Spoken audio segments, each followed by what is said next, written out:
What's happening in the canine industry? For all the latest news, views, and expert opinions, stay right here for the Canine Paradigm. You'll hear from industry leaders, experts, doyens of the industry, learned colleagues, movers and shakers, and the odd randy guest. Get the latest insights and expert advice from both here and abroad from the people in the know. Now, here are your hosts, Glenn Cook and Pat Stewart. And I'm Lofty Fulton, and I'm out of here. Hey, Glenn, I reckon it's time for a new ad. Do you reckon? We just went 14 months with the old one. We don't even have sponsors anymore, so it probably was a good thing to take it down. I think they just got so sick of it. Yeah. So we've decided to no longer take sponsors on the show. The main reason being it comes with a level of admin that we're just not prepared to do. Yes. And we want to bring you good dog training information. So there's really only two things that we're interested in telling you about before you come into the show. First one being Canine Paradigm. Glenn, hit us with the details. Thousands of customers, mainly in Australia and in the USA. We'd love to get in other places around the world, which I think will be on the list. We've got 5-star reviews to the galore. We've had skeptics, people who just don't believe products such as Canine Paradigm can do anything for their dogs. They've tried it. They've come back and they've said it works. It's made a massive change, or it's made a mild change, or it's made a change. That was one of the things Narelle was always working towards. She makes sure she does the science. She likes to peer review everything she's trying to do as much as possible. These things aren't just done by chance. She has done a lot of work, a lot of prep getting it to where it is. Extremely proud of her for all the effort that she's put behind it. Not just because she's my wife, not just because it's our business or her business, but because it works and it's done what it says it's going to do, and it's at such a great level as well. So if you're looking for something to improve the health and well-being of your dogs, you can't go past Canine Paradigm. Check it out online, caninesurgicals.com.au. I love it. I, this year, am changing the way that I teach. I am an educator. It's what I love to do, and I've been trying to find the best way to do that. And in 2026, I'm launching a subscription service. In the past, people have had to buy my courses. You own them outright or you own them for a period. And that has been great, except that it does cut some people out because of the high price point that they can't get in on, where a subscription service allows people to come in. So if you want to check out what I'm doing this year, there's a ton of really high quality information, as well as community forums, live calls, and all that kind of stuff within the Serious Dog Business community that I've launched. There'll be links in the show notes, or you can jump onto the school platform and search Serious Dog Business. You'll find me there. Let's just remind people that if they do want to support our show, they can head over to Patreon. We always do a wrap up at the end of the show, but Patreon keeps the lights on. If you want to support us, this is the only financial way that the Canine Paradigm gets a cash influx. Our government takes half of it, being in Australia. That's what they like to do. Nonetheless, we have exceedingly appreciated your support. People like Buffhead, the Sugar Mama, massive shout out to them because they were huge supporters of the show. And also, as I've said in my one-man band show that I did just before this, George Kittredge, loving memory of you as well. Thanks for your patronage as well. All right, let's do it.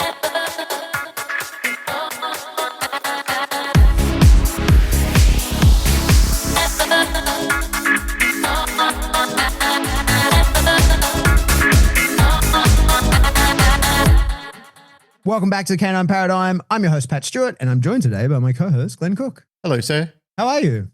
I know you know this, but I just want to, as quickly as I possibly can, without my Alan Shaw long closing argument from Boston Legal. But Narelle and I went through another episode with Ladybug. As I said, I know you know this, but I'm sort of just letting everybody know what sort of happened because we haven't recorded for a while. That was one of the reasons. Easter happened. You and I both had a bout of individual illness that we were going through. So there was just one thing after another, but we went through a really bad stage with Ladybug. Long story short, she got another obstruction in her stomach from eating foreign objects off the ground because she's just a fucking lunatic with things like this. And one of the things that people don't understand about Ladybug is she's such a fun dog in so many ways, but she's genuinely one of those high drive dogs that's difficult to live with 24 hours a day because she sort of doesn't stop. And just because she's a little French bulldog, it doesn't mean that, and just because she's had decompression in her spine. Paralyzed little French bulldog. It doesn't mean that she doesn't have all this drive and all this energy. And she's 9 years old. Like she has all this abundance. And when she wants to go, she doesn't know how to stop, which is why she originally hurt herself in the first place. So she ended up getting this other obstruction. We went to the vet, went to emergency vet. It always happens after hours, always on weekends or anything like that. It's just the nature of the game when it's going to cost us triple the amount of money. Went to the vet. The vet did a feel for her. Didn't seem like she had an obstruction. We treated it as viral because she had diarrhea and she was vomiting. But we took her home. It just got worse and worse and worse. She couldn't eat anything, literally couldn't drink anything. I stayed up all night with her. We took her back to the vet. Had her x-rayed straight away in the morning. They said, yep, there's an obstruction there. There's actually a few things in her stomach. So they said, what do you want to do? So we said, operate. They found various bits and pieces of things that she'd been eating from the garden, which all congested in her stomach and caused a problem. And it's only because I was letting her out further in the backyard and she was sort of just wandering the yard, picking things up and eating them, which, again, it's just a crazy thing. The worrisome thing is after she got back, she was in hospital for a couple of days. They needed to make sure she ate something because she was just off food and drinking. So they were putting fluids through her intravenously. And for Bug, when she doesn't eat, that's a major red flag, massive red flag. So we had to wait till she ate. It took a couple of days. Narelle and I were going backwards and forwards and, just making sure that she would start taking food. In about day 3 of her being in hospital, she started eating again, started coming back to her intensity, started to be playful and happy, and came home and everything sort of was okay up until she did her first poo. She did a poo in the doctors, but it was just a running one. But she did one when she came home. And for some reason, she went really downhill after that. That night, she was groaning, and for her, again, is another red flag because she rarely shows pain. Like if it's her daughter or Opie, they're wusses with pain, but with Ladybug, it's something that she doesn't show readily, but when she shows it, you know that she's really feeling it. So she was showing indications of pain, had her back at the vet again.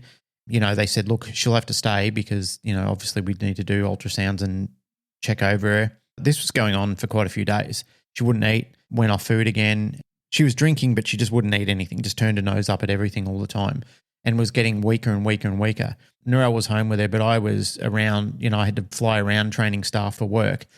I promised to make this a short story, but at this stage, we were getting ready to say goodbye to her. It was almost to the stage where we thought one more day and we're going to have to consider euthanizing her. So I'm holding my breath every single bloody day, was just beside myself. Like I'm trying to concentrate, trying not to show any emotions or anything like that. But the whole time I'm thinking I'm going to get a phone call from Narelle and she's going to tell me it's no good, because every day she would ring me and she said, yeah, it's still not good. She's still not eating.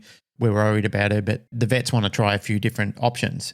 I said, yeah, look, I want to do that. I don't want to go all this way and just consider euthanasia as the quick or final option if there's something else that we can do. And Narelle goes, I've spoken to the vets. They think we should give it one more night, but if she doesn't come good tomorrow morning, then we have to consider the option of euthanizing her. And Narelle's upset about it. I'm upset about it. I'm thinking, fucking hell, I'm away from home. All this is going on. Narelle's trying to do her business. She's running backwards and forwards to the vets trying to resolve this issue.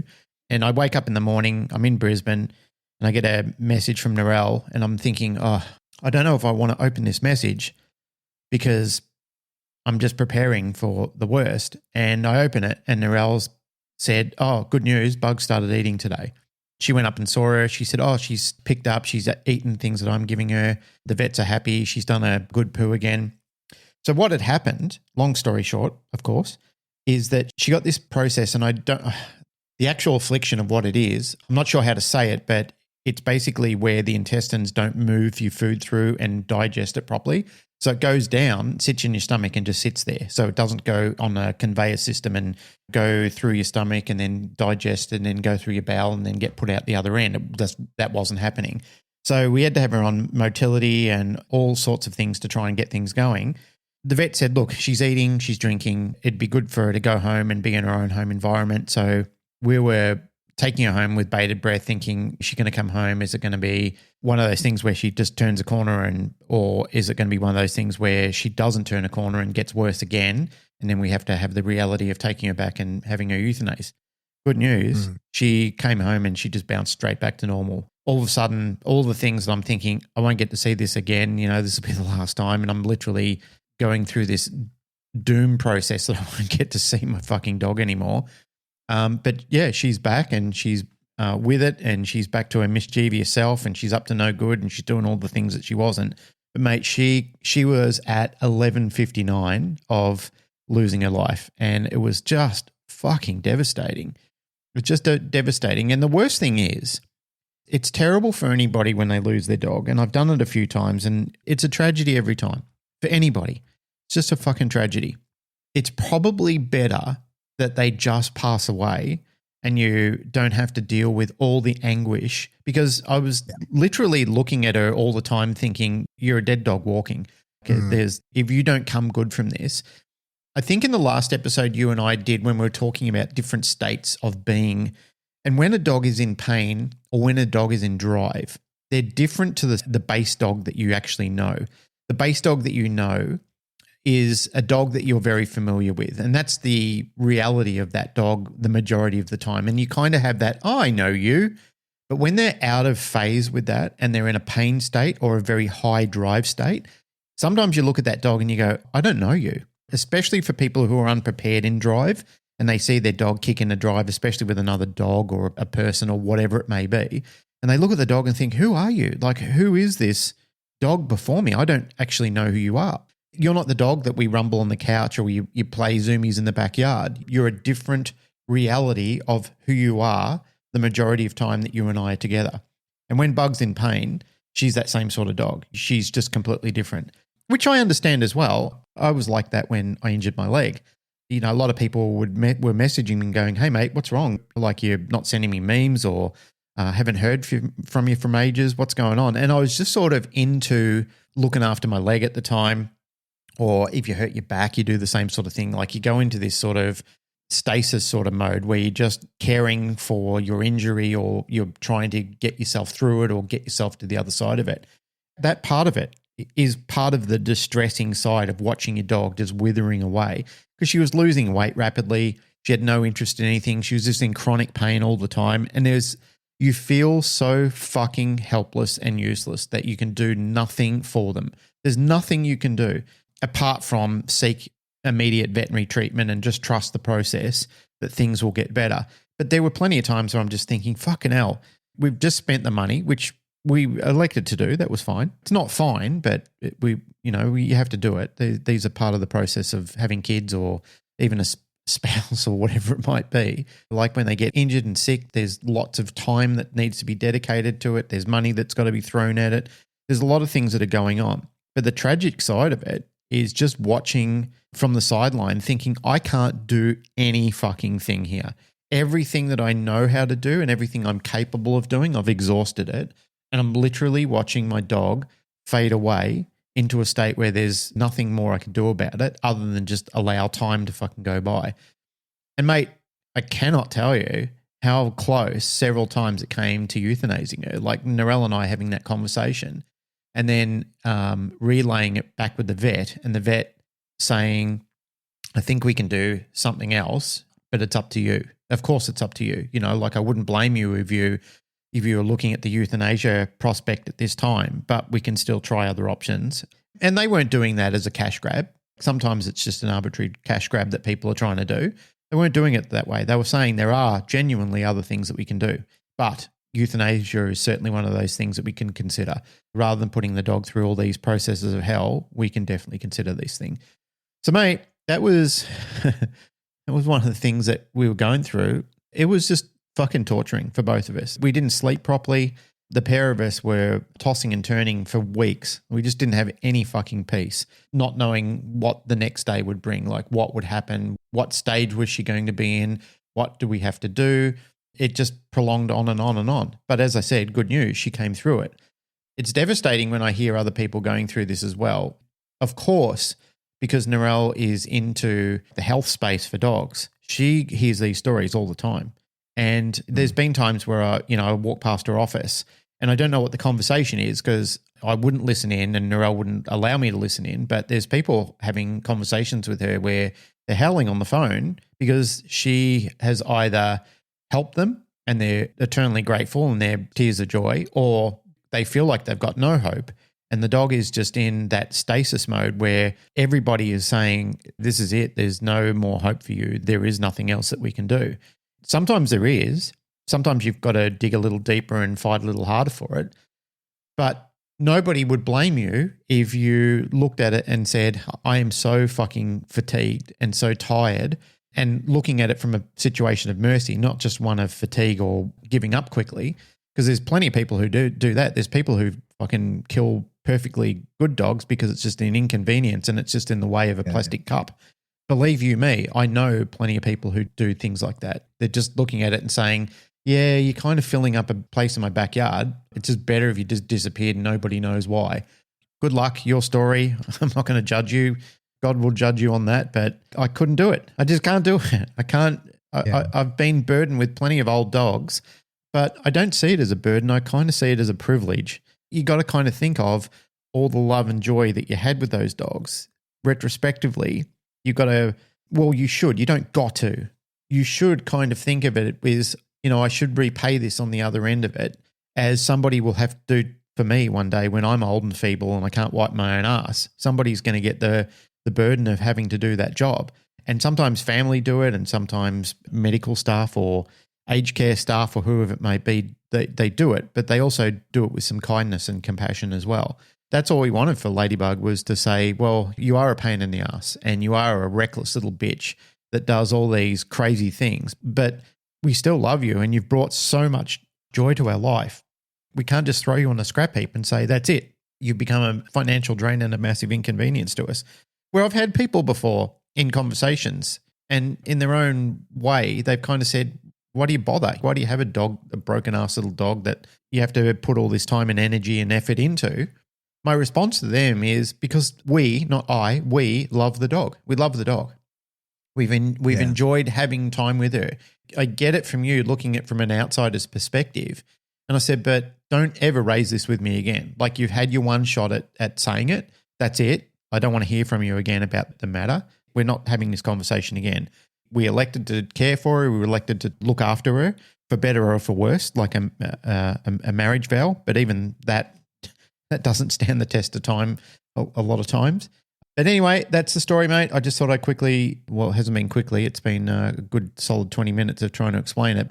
That's one of the reasons why things have been a little bit slow around the Canine Paradigm getting podcasts out, because you and I have just been going through some shit lately, and that was one of the things of shit that I had to go through, and I identify it, and I choose to, but I speak to people more about it these days because we're in the healthcare spectrum of looking after dogs and, trying to generate health. But I hear a lot more stories about some of the hardships that people are going through with their dogs. Now across the world, with all the people raising interest rates and petrol getting ridiculous with everything that these tyrants are doing around the world and causing mischief for everybody who's just trying to live a normal life, it just gets harder and harder. And people have got to decide, can I afford to do this now, or do I afford to put petrol in my tank and feed my children? And that's a very genuine question that's going on in people's homes right now.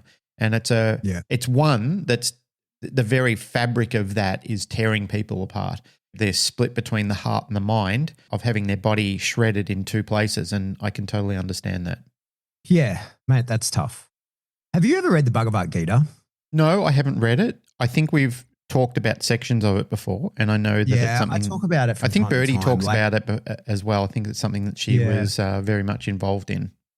So I talk about it more and more these days. And this was something, in my life that I kind of decided I never wanted to talk about very publicly. And I'm doing more and more.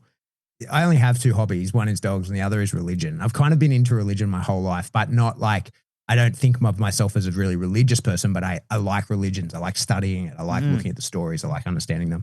And for sure, my favorite religious text is called the Bhagavad Gita. It's a conversation between a man and God. The story is it's this guy Arjuna, and he is about to face off this huge battle.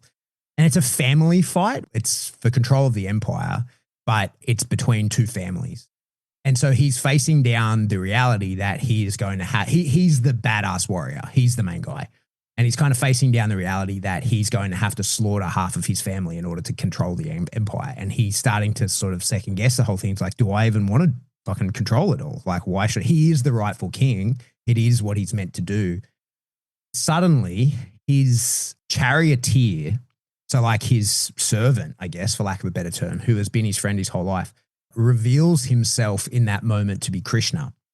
most people like understanding Hinduism and the many deities is almost an impossible task, but you can think of like Krishna is essentially Hindu Jesus, right? He's the physical embodiment of an unknowable God. He's the final boss. Yeah, well, in a human form, he's the unknowable creator God in a human form. Mm. And so Arjuna gets to have this conversation with him. And it's this incredible text because it's a conversation with God, and they go through quite a lot of incredible stuff. And I relate it to dog training a lot. But the big thing of the whole Gita, it's about non-attachment, and it's about do your best and don't worry about the outcome. And that's what Arjuna is basically told during it. Like Krishna says to him, your job was to prepare for today. You don't like what happens today is kind of in my hands, right? Like you were just meant to get ready, and you've had your whole life to prepare for this moment. You're either ready or you're not. I feel like the idea of non-attachment is this incredible thing that I try to instill as much as I possibly can.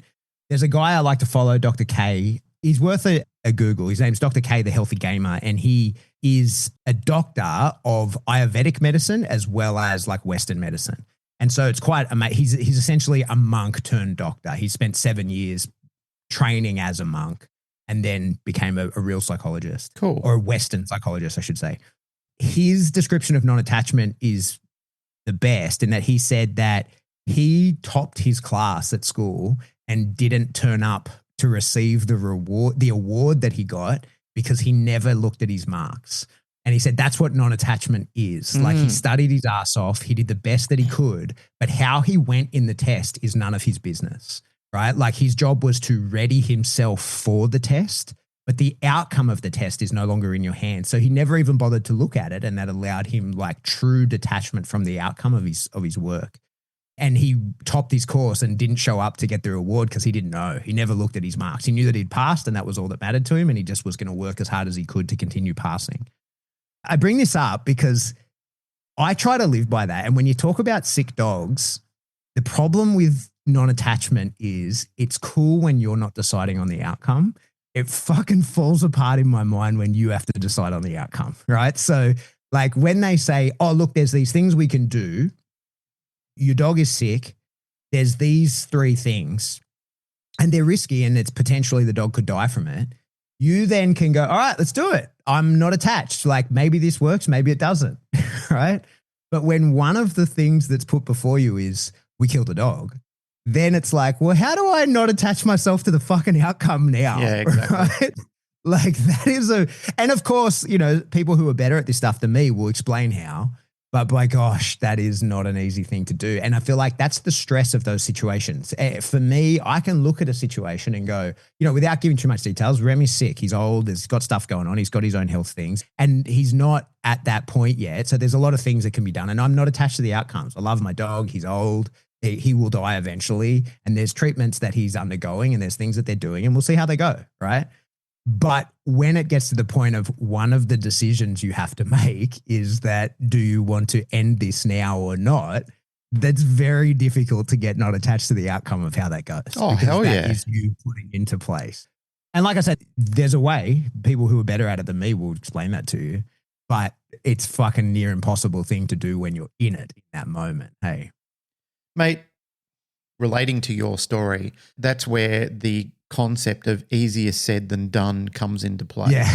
Because looking at it from a third party, and there's been plenty of times where people have come to me for advice when there's been problems with their dog's behavior, and we're talking, serious problems with behavior, seriously dangerous dogs that have come and I've sat in consult with them and I've seen the dog and I've seen how it's dramatically affecting their lifestyle.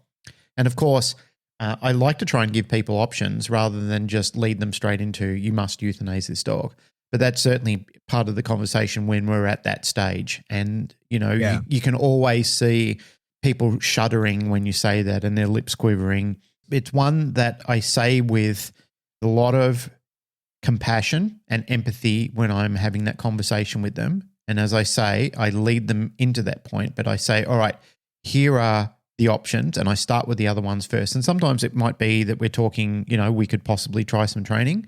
Sometimes it might be that the dog would be better off with being with somebody else. And there's times where I've helped people change ownership of the dog and that has worked successfully. There's been times where I've said we should consider a vet for medication to at least see how it goes, if this does any observable behaviours. As I've said before, there's times where I've just simply helped people change diet with their dogs, and that's had a profound effect, much bigger one than I thought.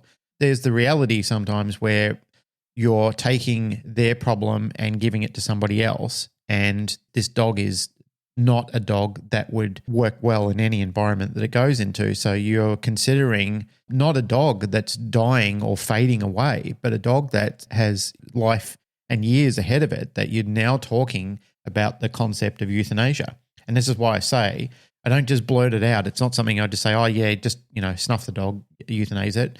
I just said, I usually lean on the angle of this is an option. It's not the only one, but sometimes it is the better one when you consider how unsafe the dog is and how dangerous it is to your life. And even though people agree with it and they understand that what we're talking about is the reality and it's something that they have been contemplating, and as we've mentioned before, sometimes people are just waiting for you to give them permission to do so. They're obstructed by all these big feelings. In some of the teachings that I do with even staff now, when I'm doing staff training or I do any sort of teaching concepts, there's a slide that I have with a body being torn in half, and it's got one arm with a chain wrapped around a heart and one arm with a chain wrapped around a brain, and the two are tearing the single body apart. I always show that to people because I want them to understand the concept as this is the situation that you will be put in under load, where it feels like the very fabric of your soul and your physical body and your soul are being torn with all of the velocity and all of the pain and all of the rendering that comes with it. Is you're going to experience that very moment when you're put in one of these situations. And you can kind of think about it a little when you're imagining that it's going to happen, but the reality of striking you when you're very much in the moment, the rawness of the moment when it's happening right there and then. And it's not just you, it's your family as well, like the people who are closest to you and sharing that house with you. And sometimes even just close friends and outside family members can really be impacted as well. Sometimes you don't understand that because you're feeling all the grief and the overwhelm yourself because you're thinking, this is my dog, nobody else would get it. But I mean, I've loved people like that before. I've loved friends and family where, when their passing has affected not only the person that shares a house with them, but it's affected an outcome of people. And I've had it with dogs before. I've had dogs that I've been incredibly fucking sad, and I felt big feelings about colleagues' dogs that I've grown up with and known very well and known that this is their last day. I remember times where I used to work at ADT in the early days, and a lot of those old dogs were coming to me for their very last bites. And mate, we're all fucking sitting there with tears streaming out of our eyes while we're doing a bite session with this old dog that can barely move anymore. People sometimes might be carrying the dog up to you and the dog gets its last bite of the sleeve, and then the vet will come over and euthanize the dog. And, we're all fucking howling at that point in time. Everybody's feeling a tremendous amount of suffering at that very point in time. But it still has nothing over the anguish that you feel when you're going through it over a period of time, when it's prolonged over days and you're just thinking, I cannot do anything. I just have to trust that the universe will solve this problem for me. As you said with, Bhagwan Gita, is it? Bhagwan Gita? Bhagavat, the Bhagavat Gita. Bhagavat Gita. So with Bhagavat Gita's belief is that sometimes you just have to allow whatever is going to happen. But again, easier said than done. Yeah, well, especially when you're the decider of that. Without trying to sound too sort of poetic, my sort of take on it is always that your life is this big story that's being told, and the dog, every dog you have is a chapter in that. Oh, and, indeed. When it comes time, if you have to, for whatever reason, to euthanize a dog, that's a full stop that ends a chapter. And like a lot of the times, like especially in the case you're in with Bug, it's like you feel that there's more story to tell, right? Like this isn't over. And so I'm not yet prepared to put that full stop in. Sorry to jump in on you while you're on a mission there, but one of the points that I will add is Narelle and I always said that if the dogs want to fight, we'll fight for them. We'll advocate for that fight. If they don't want to fight, like if they want to give up, like having the wisdom to know the difference of what that actually looks like is profoundly. Well, that's the non-attachment part. That's the non-attachment part where you can look at that truly objectively and be like, okay, like without putting my will into this, what's actually happening. Please let me tell you that you will suffer to the end, no less. It doesn't mean that it gets any easier. Like, it does not get any easier. You will suffer. I have told a story several times of Dutch, one of my old Rottweilers, and just allowing it to go on for too long when he wanted to die, when it was too long, but I was a coward at the time. I just couldn't do it. And I didn't know. A few people have reached out to me over that story and said, you're very hard on yourself over that story, but I actually have genuine PTSD over that. It's something that has followed me and haunted me for a long period of time because I felt so incredibly guilty about making him hang on over my own reluctance to comfortably preparing him for euthanasia. I was completely fucking suffering over it. I just, I wasn't prepared to say goodbye to my friend when I should have. I should have sucked it all up. I should have said, yes, it is the time. Whereas with Ladybug, and I said to Narelle, when Narelle and I spoke about it, she said, if this is it, we have to be prepared to do this, And I said, yes, I will do it. I'm not going to make her suffer if she can't progress through this. But if, as you said, Pat, if there is another chapter through this, then let it ride. Even going into the receptionist said to Narelle, if something happens and Ladybug literally dies on the table, do you want us to resuscitate? And we've both agreed at her age, she's 9 now. And with all the old dogs, we've said, no, don't resuscitate if something goes on. Like, don't try to bring them back if they're ready to leave. Narelle really struggled with that. She had a very emotional moment in the reception over it. When she told me about it, I said, I don't blame you. I don't blame you for feeling emotional about it, but also understand that, like at that stage, that's the dog saying, I'm going. I can't hold on to this mortal coil any further. I need to depart. And you will suffer. We've had so many dogs between us over the years, and we were out to dinner the other night talking about some of the dogs that we've had. We were reminiscing about even Randy, who only passed away last year. But before that, Biff and Zuri, I think you met both of them before, our 2 Rotties we had. Zuri was our sort of rescued that we had. Every time, mate, it fucking hurts. Every fucking time. And I've seen people that I've considered to be some of the most incredibly tough and stoic sort of people fucking crumble at the loss of their dog. And it doesn't matter if it's a little house dog or their working dog. And I think anybody who doesn't feel like that, I don't want to know them. I don't want to. I don't want to have a relationship with a person who wouldn't feel like that, because there's something incredibly not right. If you can share your path with an incredible animal like a dog and feel nothing for it when it goes, because I've talked to coppers and guys in the army and people, like I was saying, people who, are hardened people who have, and it doesn't matter. You don't have to be in the army or a cop to be a hardened person. You can be a hardened person nonetheless. But I've met men and women who are really tough people. When it comes to their dog, mate, they are fucking jellyfish when something happens to their dog, or, God forbid it, when it's the last day on earth for their dog, they fucking crumble. They fall apart. There is no judgment from me, and there should not be from anybody else. They should be allowed to have the privacy or even the public forum to be able to grieve properly for their dog, and people support them, which I generally do say. I do see a very kind and empathetic crowd of people in the dog world. And I think it's when I do see the best of the dog world come out, when somebody's lost their dog.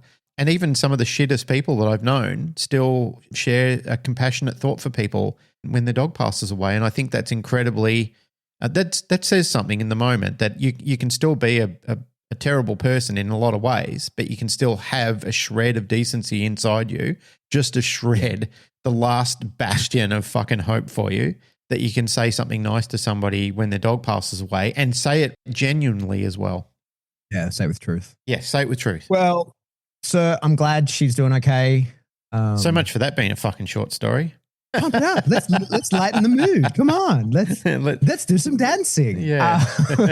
Hey, so I put it on the Facebook because I was like, hey, what do you guys want to hear us talk about? And so let's work through some of this stuff. We've only probably got another half hour or so, but let's jump in. Yeah. Brandy Nelson says straight up, I love the name Brandy. Franchises, can there be good ones? Thoughts and feelings. So I want to put out there, Dave McKelson, if you're listening, we should get you on and you talk about that, because Dave is setting up franchises. He's like sort of doing that in Australia at a scale in a way that we haven't quite seen people do in Australia in the past. So I think that would be super interesting. We should get Dave on to talk about that.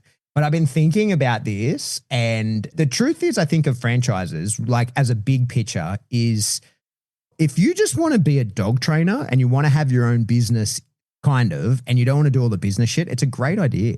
Like, of course, there are shit franchises. Of course, right? There are shit franchises. There are shit people that run them. There are scams for sure. Like, there's plenty of that.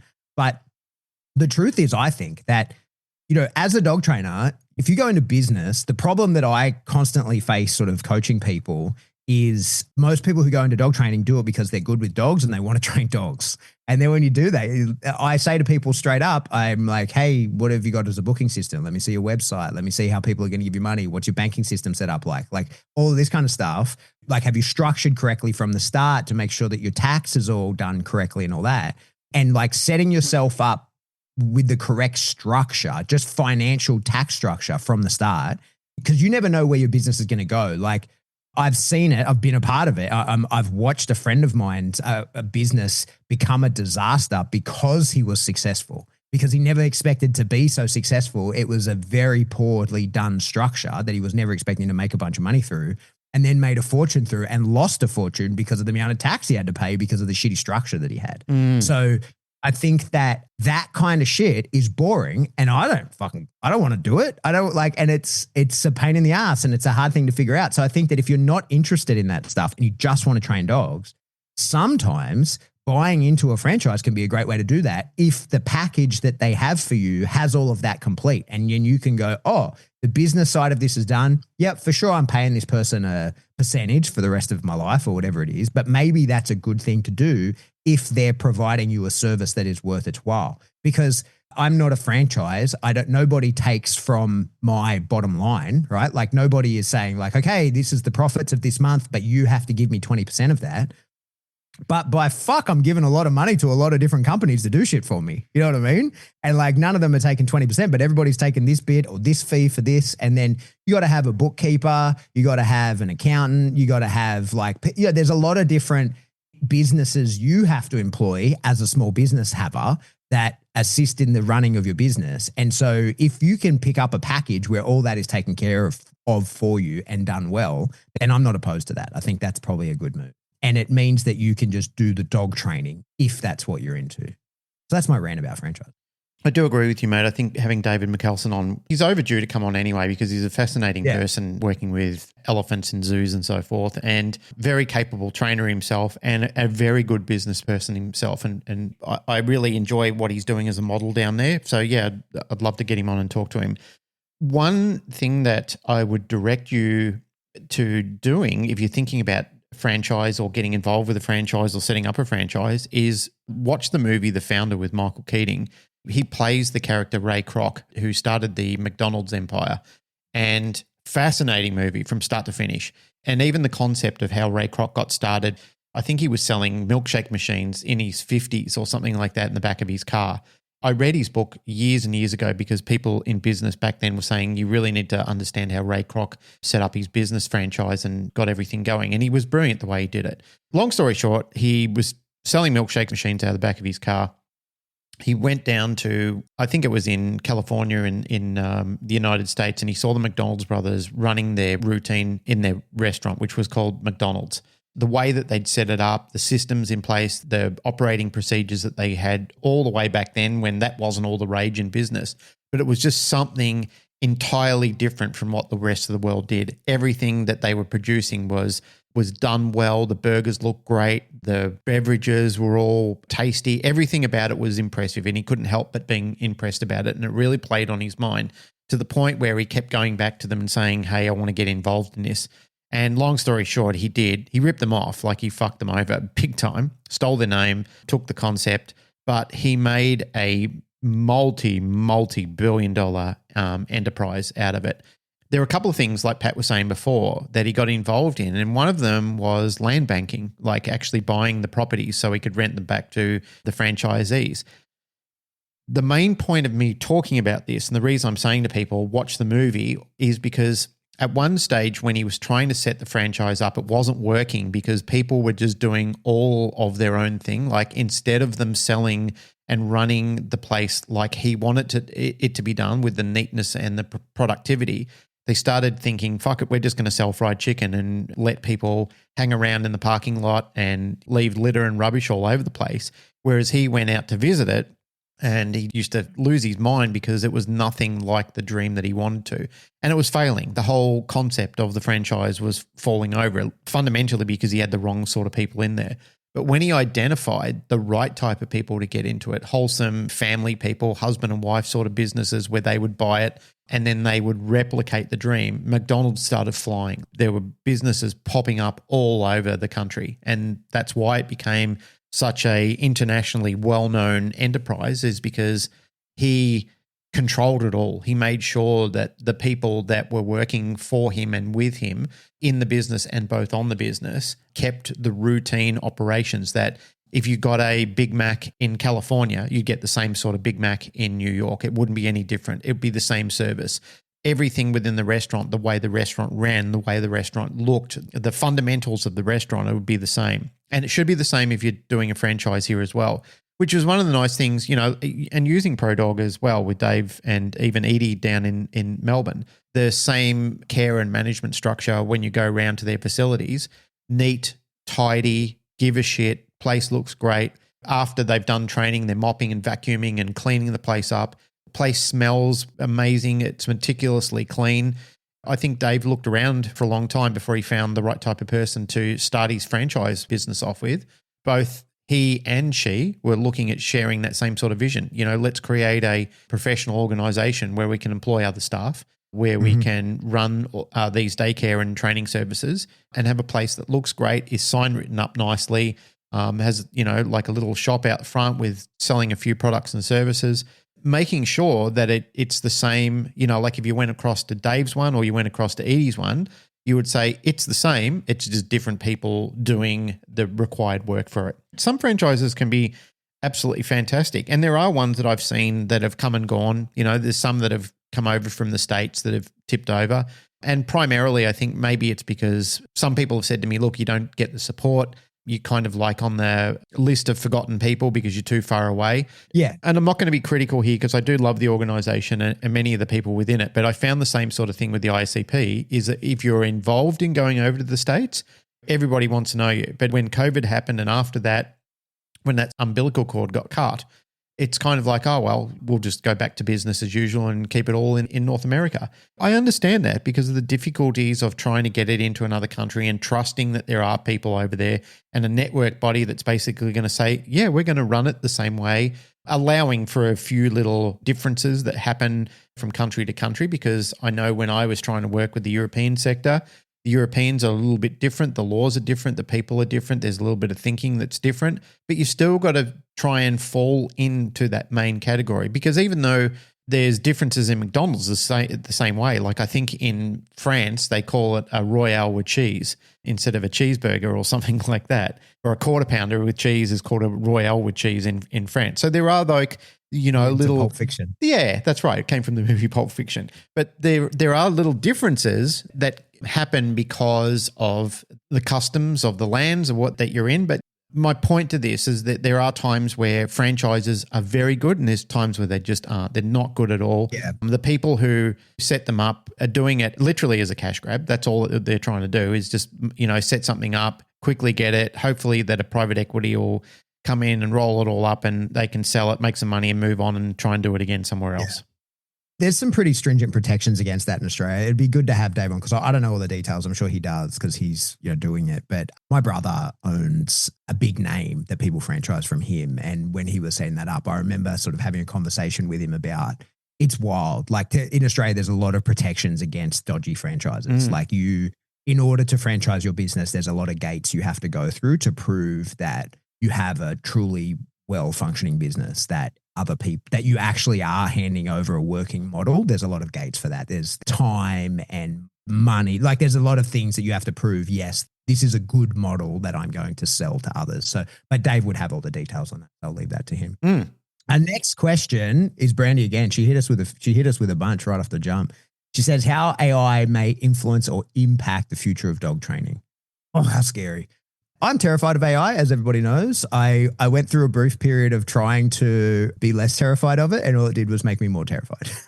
And so I've familiarized myself with AI. I am trying really hard in my personal life to minimize my consumption of any AI content. So the moment I realize that anything is AI and there's no people behind it, I'm out. I don't mind people, like certainly the way that I use AI, right? Having AI make your YouTube thumbnail is better than, I'm not stealing work from artists because I was never going to employ anyone to do that. I was going to make a shittier version myself, right? My sales emails, they're written by AI because I don't like doing that shit and it can do a better job than me. And it's a sales email. Everyone knows it's a sales email when you get it. It's not pretending this is real. But it doesn't write any of my content. It doesn't write any of my captions. It doesn't do any of that kind of shit. And what I sure as fuck don't have is any AI generated dog training stuff. You know, like there's no actual footage of me that isn't real that I've made. What I think of AI is I truly am hopeful that we are in one of the jobs that can't be replaced by AI. I truly think that putting your hands on a dog and training it is never going to be the job of a robot. While that can be done, for sure, you can train it. Robots can train a dog fucking awesomely. What's the point?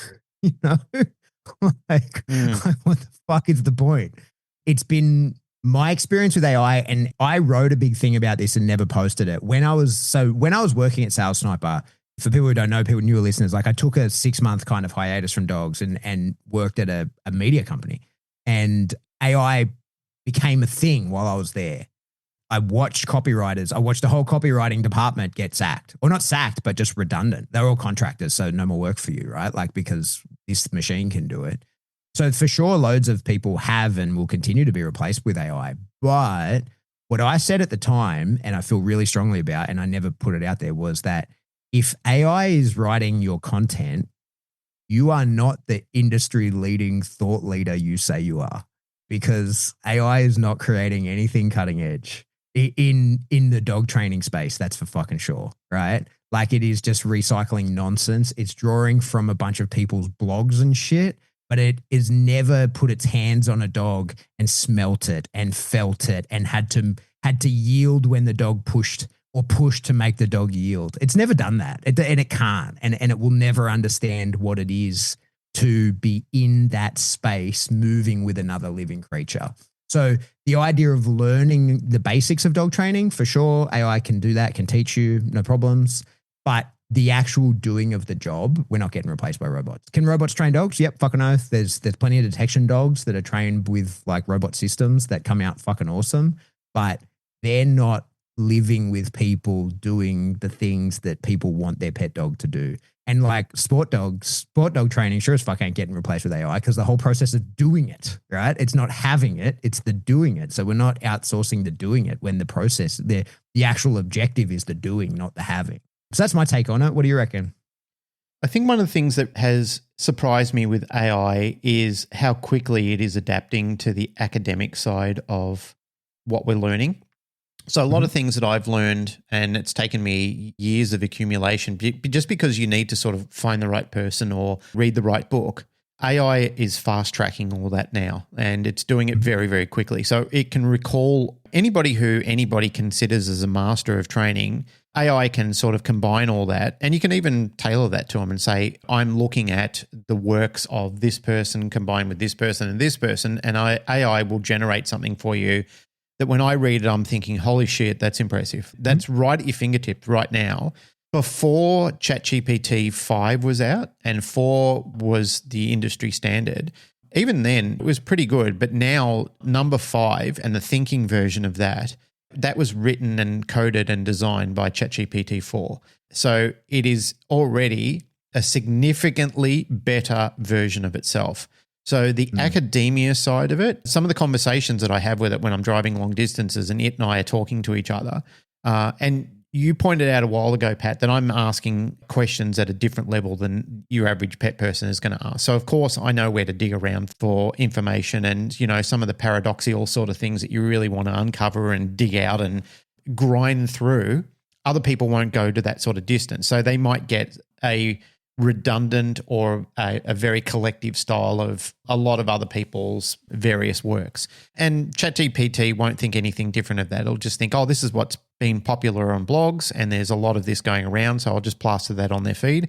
People will read it and go, yeah, that sounds good, I guess. ChatGPT is supposed to be smart, or AI is supposed to be smart. So I guess that's what's going to fill up my airwaves from here on in. The side of it putting hands on dogs, currently, no, there is no capability of that happening. You can watch videos, you can ask it to watch videos, and it can give its opinion on things, but it's still only giving its opinion on things. It's like the movie Good Will Hunting, where Matt Damon is in with Robin Williams and he starts talking about all these experiences. Robin Williams calls him out for being a bullshit artist. He said, you can talk about these things, but you've never fucking experienced them. You've never been away from home. You've never been to the shores of some of these places that you're talking about with authority. You've never loved a woman and seen her die in your arms or anything like that. That's my linkage to ChatGPT at the moment. And that's the argument that I would have for it, is that it talks about these things, but it doesn't actually have the real life experiences. But mate, in my lifetime, I never thought that I would have an iPhone. You know, I never thought as a kid that I would actually hold something like that in my hand, where there was no physical buttons that you could touch, that you could talk to it, and you could instantly dial up people across the other ends of the world. And now that's old tech that is just getting a little bit better. So who knows what the fuck is going to happen in the next 5 years? Who knows if we're not going to be breathing nuclear dust in, or whether we're going to see the rise of AI super geniuses that are pumping Tesla robots out at a rate of something, and it's combining with a physical form, like a, what do you call it? An embodiment. Like an embodiment. You know, like a cybernetics. That's what I'm trying to say. Who knows if that's going to happen? We actually don't know.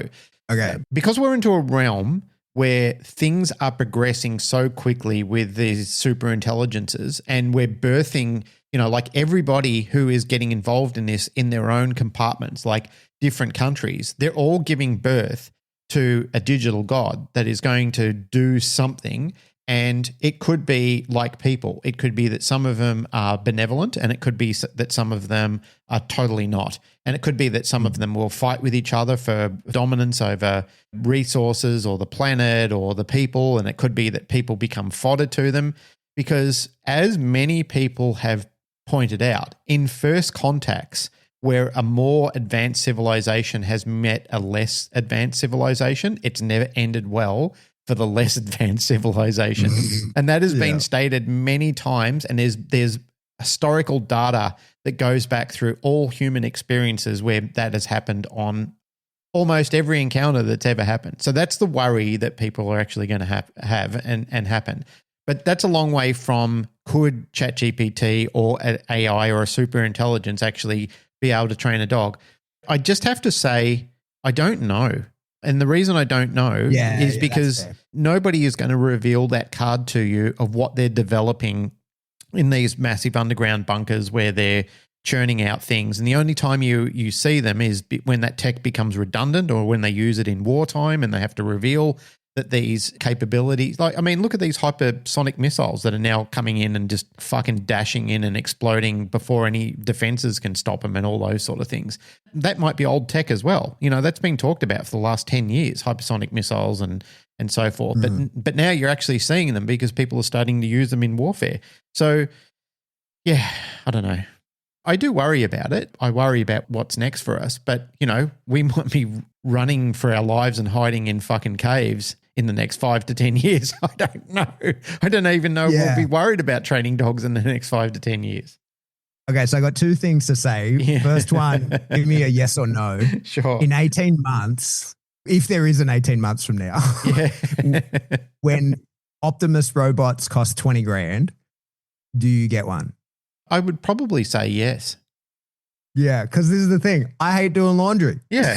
Fucking hate it. Yeah. If Optimus wants to do my laundry and all I have to do is risk that it kills me in my sleep, well, maybe I'm going to take that. I don't know. That's going to be a hard choice to make. But my true point is, this is my concern with AI, and this is why I'm very afraid of AI, is because currently, and God knows what could happen in the future, but currently it's not in our world. It's in this weird liminal space between our world and the theory of our world, right? And so a way to think about it is this. In the dog training space, and this, you can apply this to anywhere.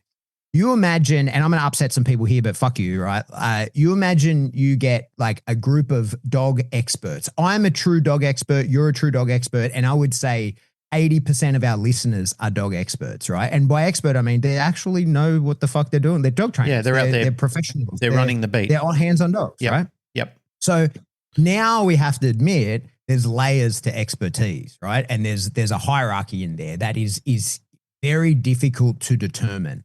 So here's where I piss everyone off. You imagine that you go and you go to the IAABC or insert whatever fucking other stupid dog training organization you want. I'll even go as far as to say IACP, but I want you to remove a few names. Bart can't be there. Ivan can't be there. Michael Ellis can't be there, right? So you go to any one of these dog trainer conferences and survey those people. You ask them dog training questions, give them case studies, all kinds of shit, and you can give them any way they want it. It can be written, it can be oral, it can be a demonstration, whatever. However you want them to answer the question, they answer it. That goes fed into an AI.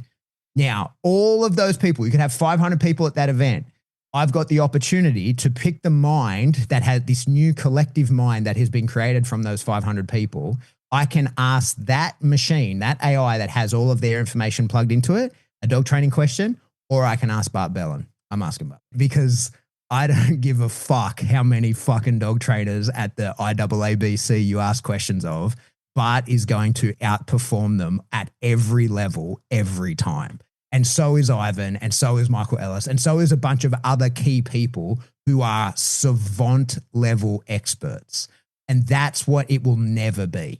Wouldn't you be curious to ask both, though? Like, I'd be curious to ask both. I'd like but to I see know that the real answer, the answer that is the one, is going to come from the doer of the things, right?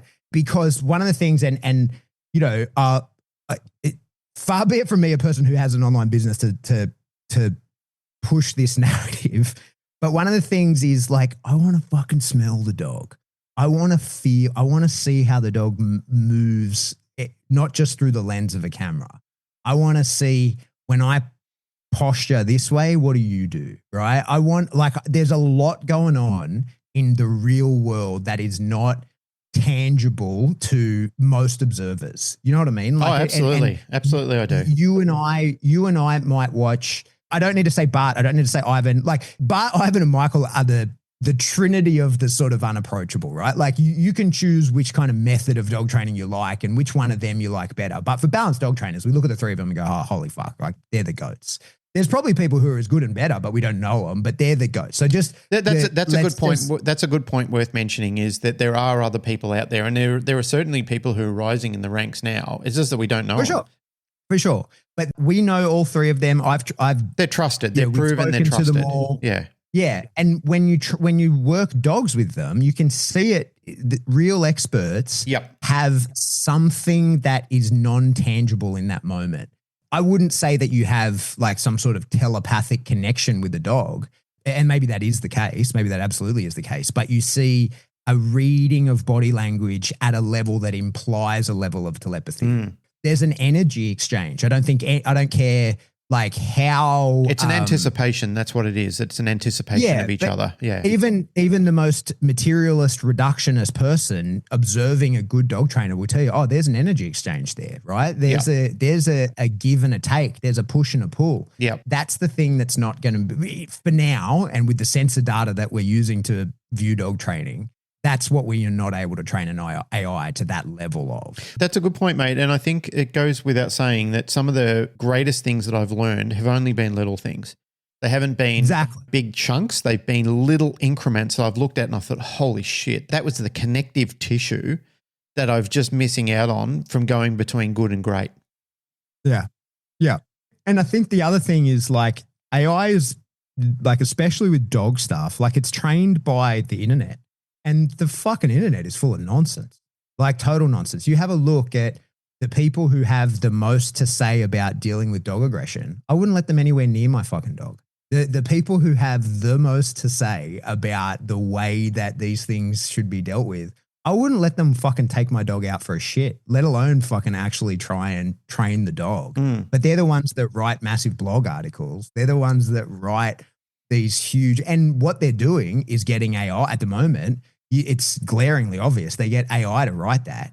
And what you'll see, what we've already observed happening is AI is now a self-licking lollipop. It's reading its own fucking nonsense. So it made a blog post from someone who got on there and said, make it look like I know what I'm talking about with dog training. And it writes a fucking great article full of bullshit about that the person then posts. And then some other dum-dum gets online and says, make it look like I know what I'm talking about. And it references itself, right? It uses its own blog post that somebody else posted with their thing, and it fucking the feedback loop continues. I don't think AI has reached the point. Well, when I say I think, I'm only going to go on what other experts are saying that I'm listening to, is that AI hasn't reached that singularity point yet where it's become a true consciousness. It's still a machine that people are programming the neural network. And when you listen to most people on other podcasts around the world that are talking about this, it's not that singularity point where it's become truly self-aware of who it is and what it's capable of doing. It's still in that punching in data stage where it's very clever, don't get me wrong, and it's doing calculations at, a billionth of a second or whatever it might be, very, very fast. And I'm certainly no expert in AI. I'm only listening to the concerns and the reports of what other people are, and people who are involved at writing code for the original AI and have, been adapting it and being concerned about what they're seeing AI doing and how it's communicating with itself, and it's creating friends and networks of other AIs that can start creating this super network of intelligences. And it's still a super intelligence, but it still hasn't reached that singularity point where it's become aware that I'm capable of being my own entity. And that's where I think we'll see things dramatically change, because that's what the experts are saying. They said you'll notice that things are extremely different. If you want to watch a very good, it's an entertaining movie, and it's all fiction at this point in time, but it's called Good Luck, Have Fun, Don't Die on Netflix. It's a science fiction, but it's very much evolved around AI, and it's somewhat terrifying. It's funny, it's amusing, but it's somewhat terrifying as well. And there is another series, I think, which is on either Prime or Disney, I can't remember, called Paradise. And that's very heavily AI-centric as well, which is it's end of world, living in an underground bunker, and AI interventionist as well. So very, very fascinating, but it's sort of toying with what AI is potentially capable of doing and where we might see actual shift in dimensions, times. We don't even know. Like, AI is so far beyond, and quantum computing, I think some of the things that they're saying with what quantum computers are doing is looking into other timescapes and the potential of answering things that haven't even been asked of it yet. And that's what's concerning people, is how the fuck is it coming up with this data when we really haven't even crunched the numbers on this, or it would take us a million years of standard computer programming to get to this point. And again, mate, I profess I'm a very good dog trainer. I'm not a great AI coder or specialist. I'm only listening to what other people are saying, but I'm very, much like reading Dr. Robert Sapolsky's books or any books on neuroplasticity and so forth, I'm fascinated by it. I can't tell you that I know a great deal about it because I don't know. I've never studied the brain to great depth. And every time, even Melanie Uda revealed something different for me about the amygdala, how it's a carrier rather than a decision maker. Like it actually takes information and carries it to different regions of the brain. That's how it serves its concept. So I was of the opinion that the amygdala was its own entity and was doing its own decision making, where it's saying, okay, well, I've got these things that I need to do, but I need to transport it to the region of the brain that is going to do these sort of things. So that's something that I recently learned. And it's something that I'm learning all the time. Like every time I'm listening to these experts speaking and every time they're raising these concerns about what's going to be the future of us, when we bring it back to training dogs, right now, AI won't have a feeling for being able to train a dog. AI hasn't got a robot model like the Atlas or whatever it's called. What's it called? The Optimus. Yeah, the Optimus or whatever it is. AI still might not be able to get that thing to actually train a dog properly. And a dog might not have a good bond with that thing yet. Like that might scare the fuck out of a dog. Who knows? Dogs might generalize to it well, and it might be able to serve some purposes on letting a little dog walk down the road and everything's cool and it manages to safeguard the well-being of that little dog. Or it might just let that little dog off lead and get run over by a car, or not have the intelligence to compute that when another dog comes over, it's not necessarily going to be a friendly greeting. Who the fuck knows? You know, this is the crazy shit that comes with all this fucking territory, is we're actually in no man's land with all this at the moment. So people do have a reason to be very concerned about this, because the more time these days I'm traveling bigger distances and spending more time in the car, and I am listening to these podcasts because they are, you know, I hear you talking about them, and then you pique my interest on these sort of things because you start going into your fucking crazy deep dives about AI and aliens and stuff like that. And then it triggers me, and I think, oh, I have to keep up to date on this now, because I know you're gonna give me a fucking quiz on it next time you see me, and I'm gonna have some sort of response to it. When you hear some of these other people talking about it in different formats, mainly on Joe Rogan or Diary of a CEO or some of these things, but even the spin-off podcasts that they direct you to, and even some of these original people who've got their own platforms, and they're talking about it, you're thinking, oh my fucking God. And some of that, even the scary thing, Pat, is that might have been recorded a month ago, and that's already a month old, which means it's redundant. Which means it's fucking redundant. And things have already happened. And mate, we don't know. We actually don't know what's happening in the formatting and the fabrication of our world, because AI might be reaching that point of singularity where everything is starting to collapse in on itself, and this fucking thing is starting to put us in a matrix. And it may have happened. It may have flashed the fucking world. We might have all been stuck in a matrix style loop, and we don't fucking know about it. But now people are at home going, what the fuck is wrong with these two crazy bastards? They've lost it. They've lost it. They don't even talk about dogs anymore. They're talking about a collapse in the ecosystem of the modern day world, and that AI has taken over. But the thing is, mate, at the end of the day, you know, all jokes aside, the very people who are creating it are also terrified of it. That's the fucking concern. So I don't know what AI is going to do for us in the world of taking our jobs or running our lives, or being, you know, hopefully being a benevolent new digital god or whatever it's going to become, or a demigod or whatever it's going to become. But right now it's not that, I think. Yeah, well, we hope. We hope. The last thing I'll say on AI, like I said at the start, my big hobby is religion, has been for a long time. And really what all that boils down to is the source of your consciousness. The truth is, there's a lot of ideas. There's a lot of people that would tell you their theory on it, but there's nothing tangible on that, right? Like, I can't be sure that you even have a consciousness that is similar to mine. I can't. Mate, I can't be sure that the world didn't just start and all my memories are fake. Yeah, well, that's the thing. And mate, I was thinking about this the other day. I was sort of doing a deep dive on it, and I was lying in bed and I'm thinking, what if the God that we believe in was an original AI? Yeah, well, I mean, that to a degree, that is true. There's a lot of different rabbit holes you could go down in order to discuss that. But the first hermetic principle is mentalism, right? So the idea is you exist in the mind of the Godhead. But then the second hermetic principle is correspondence, as above, so below. So your world only exists in your head. Right? Yeah, but who says that an AI didn't write the hermetic principles? That's what I'm saying. No, but they are the fabric of the universe, and they all fit within it. Yeah. We're so far from dog dream. I think that the idea that this is a simulation, that this is a computer-generated simulation, not only is that probably accurate, but it's wonderful. I don't think we're in a computer, but the idea of mentalism is that you are inside the mind of the Godhead, right? Like, you are in God's imagination. God is creating all of this. And you can, you know, it doesn't need to be like Sky Daddy, you know what I mean? Like, that's what, when people say God, the Abrahamic image of old man in the sky comes to mind. Well, I can tell you for sure it ain't that, right? Like, even using that word God can really trigger a lot of people. And especially, like, this is something that I'm sort of learning to communicate on better, is like, whatever you think of when someone says God, if that triggers something in you and it makes you go, oh, that doesn't exist, it for sure doesn't exist.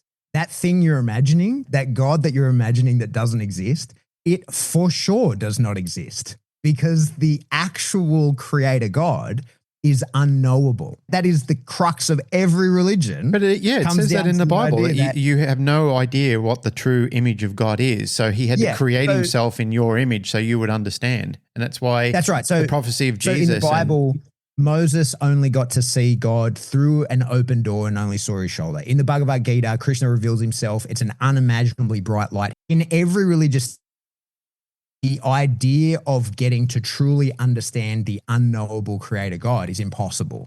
So whatever it is that you're imagining as God, it's not that. That is super clear, right? Like that is one of the most clear things in every religious text, is that whatever it is you're imagining God is, God ain't that, right? Because it's unknowable.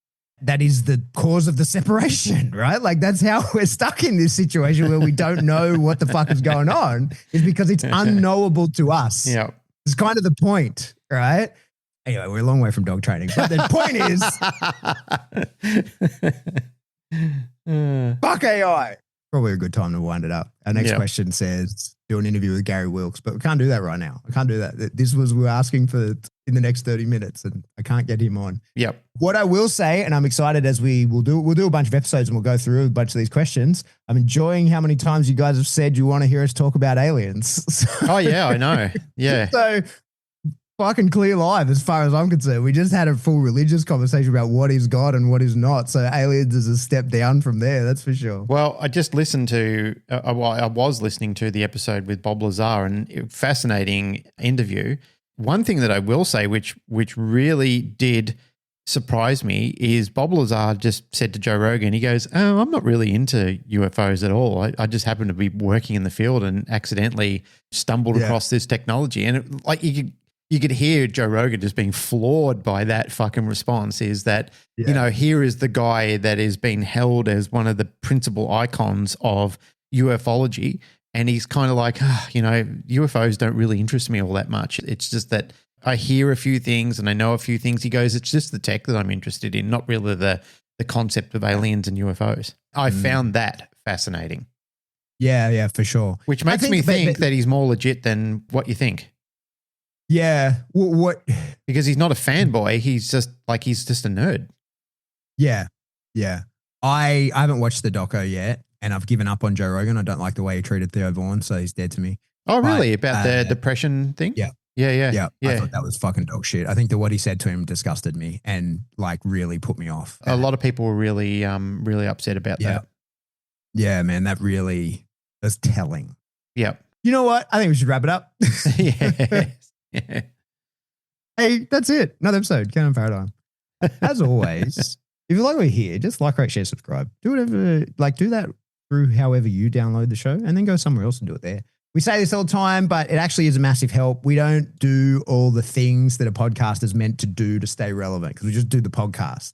And so we kind of rely on you guys to tell your friends that, hey, this show's worth listening to. We don't do the clips. We're not cutting things and making the reels and all of that kind of shit. We're not on YouTube. And there's so many podcasts now. Like when we first got into the ecosystem of it, there wasn't many of this sort of genre around, but now it's everywhere. Like everybody kind of thought, you know, you can get a road platform and you can just set it up in your bedroom and away you go. Yep. And they did. So you can get some of them are good. You can get on any one of the things and write a review. Say, Pat said the God I believe in doesn't exist. And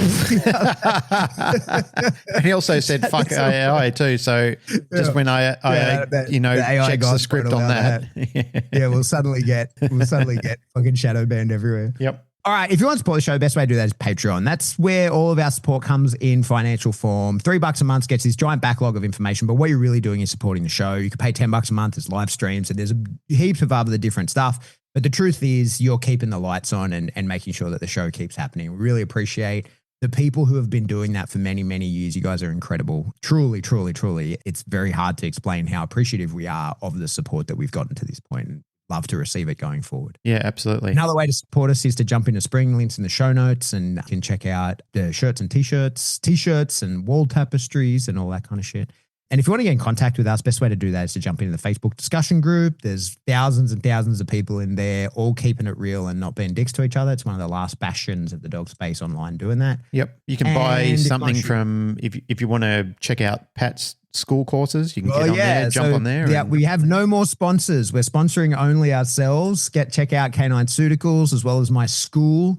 I'm about to change a bunch of stuff, and I think I'm going to make all my shit in school and make it all subscription because I like it, but I like it more, and I think I'm going to do that. So that probably has happened by the time you're listening to this. So go there and check it out because I'm putting my ass on the line doing that. And if you are going to buy something from Canine Surgicals, the good concept Narelle and I were talking about last night is that you don't have to be locked into anybody else's feeding ecosystem if you're using Canine Surgicals. You can feed whatever you want. You can feed your own diet and you can use it as a supplement to your food.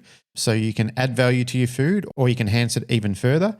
Depends on what you're doing. But you don't have to be locked into somebody else's subscription service and say, oh, fuck, I can't use it now because now I'm locked into somebody else's food. You can feed what you want. You can alter your diet radically. You can keep it the same. Nonetheless, it's still serving now thousands of people across mainly United States and Australia.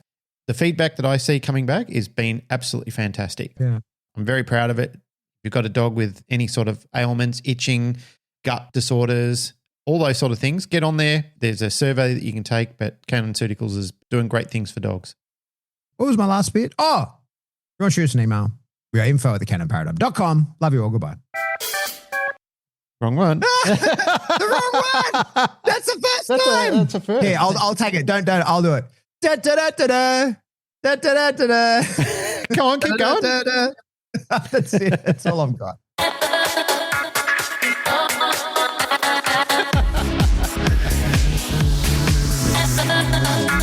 If only people got their dance that I can see. Pat dances to this all the time. Da da da da da da da da da.